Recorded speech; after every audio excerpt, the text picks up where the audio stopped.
obviously I thank Elspeth and everyone in the foundation for this award. It came as a huge surprise to me, and I'll mention more about that at the end, I think.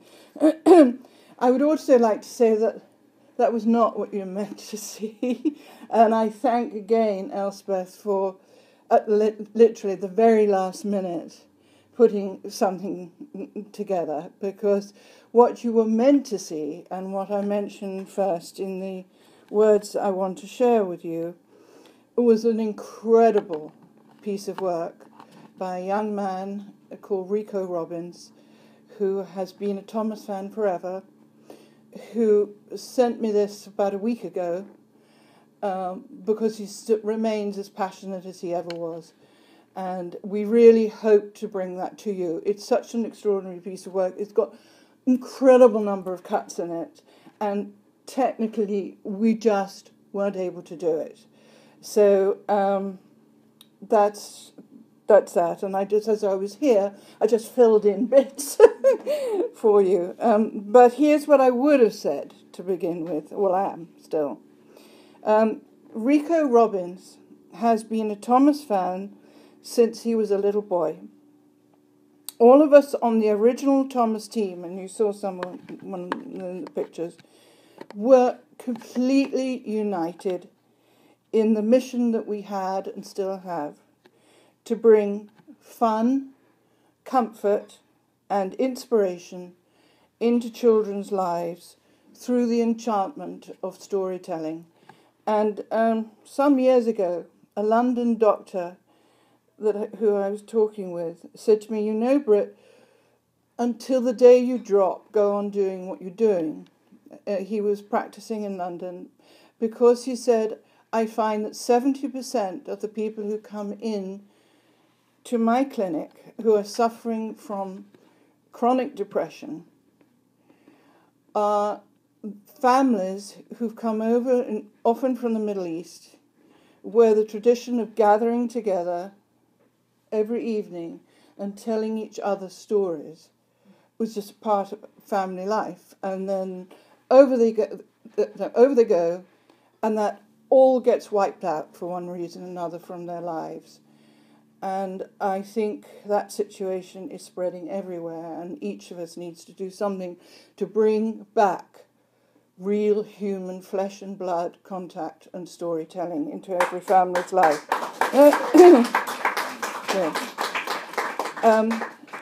Now Rico is now in his 20s, and I was just bowled over when I was sent this, because what he did with it was to take these three components of fun, comfort, and inspiration and put them into this extraordinary piece of work, which runs about 5 minutes. And we will one day see. The following words are from a letter written to me by Caroline, the mother of a 3-year-old boy called Raja. And Emma, could you bring me a drink of water, please? After they had been to the cinema to watch the Thomas movie, Thomas and the Magic Railroad. And this is part of what she wrote to me. Thank you. Sorry, I'm getting over a really bad throat infection. Okay, this is what Caroline said. "In every family working toward their child's recovery, there comes a moment when the non-verbal child speaks, or the immobile child takes his first step. In Raja's case, the first sound he imitated was a train whistle, saying choo-choo, and motioning to pull the string like he saw Grandpa and Lily do in Thomas and the Magic Railroad. These are the magical moments when all the world stands still for a little boy who has never made a sound, then comes out of a theatre and suddenly says choo-choo." Caroline ended by saying, The joy and inspiration these moments bring are eternal. And nothing, even this wonderful award, is more meaningful to me than feedback from the heart of real life experience, and not manufactured messages motivated by money or wrapped up in psychobabble. When I was a young woman, and you saw some of those pictures, when I was a young woman and began my Thomas journey in the company with many talented and diverse people, I was able to be in control of my vision and be in control of my mission without really any interference from executives and corporations intent on imposing their own agendas into the world of children's entertainment.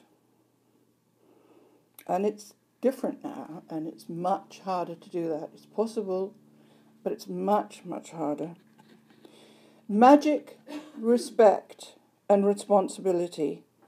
These were and remain to be the three components that I asked of broadcasters, distributors, licensees, and retailers, starting in the UK and going on into the United States when we created Shine Time Station, going on to Japan, and so on throughout the world. Magic, respect, responsibility.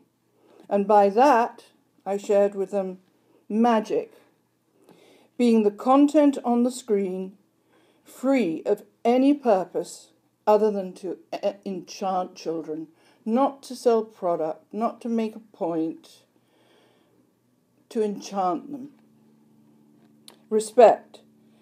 Our attitude towards children and their families never being taken for granted. I was very blessed when I was 19 years old to be hired by BBC Television in London.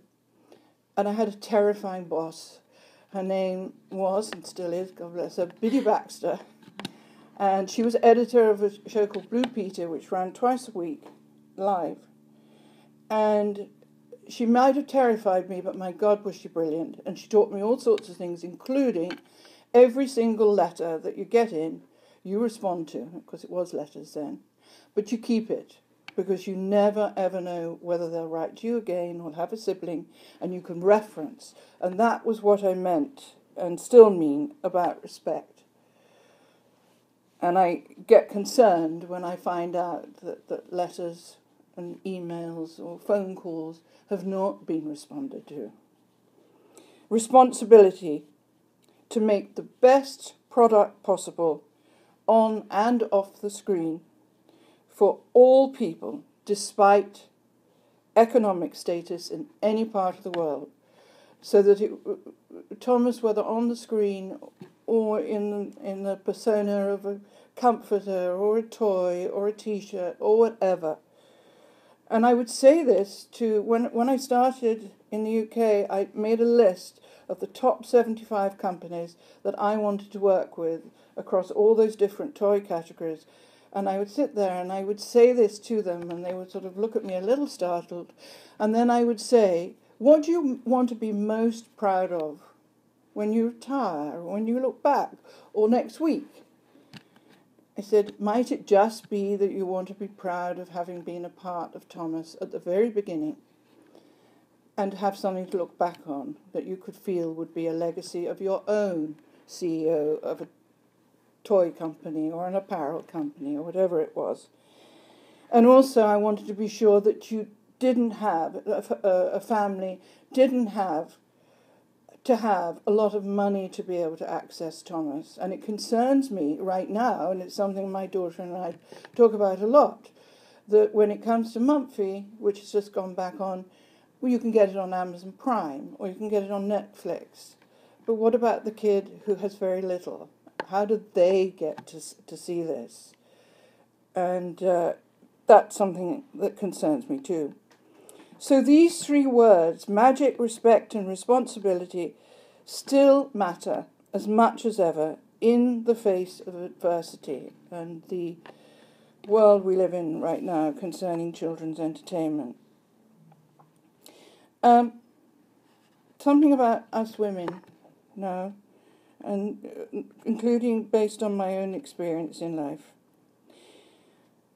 What women do not achieve is, I think, generally imposed by our own insecurities or adversity we have little control over. It's what I call the trickster on our shoulder, when we doubt ourselves for whatever reason. But, however, it is a wonderful feeling when we can shake off those damn rascals that might strike at 3 o'clock in the morning or 5 o'clock or in the day, whatever time, when we can shake them off and help the new generation to move ahead. I love it when I get an opportunity to be a mentor. And in New York, where we worked for a long time, where there were just some incredible young women who grew up, so to speak, from the floor with me and learned. And one of them is now a big cheese at ESPN, and another one heads up a publishing house, and we stay in touch. And I love that. So when that happens, each and every, when we get past it, we say, out, damn spot, or out, damn trickster, off my shoulder. Then I think that each and every one of us women can safely and successfully cross what I call the landscape of our hopes and dreams, whatever they may be. My voice has just lasted long enough, and I do want to say thank you so much for this. It means a lot to me.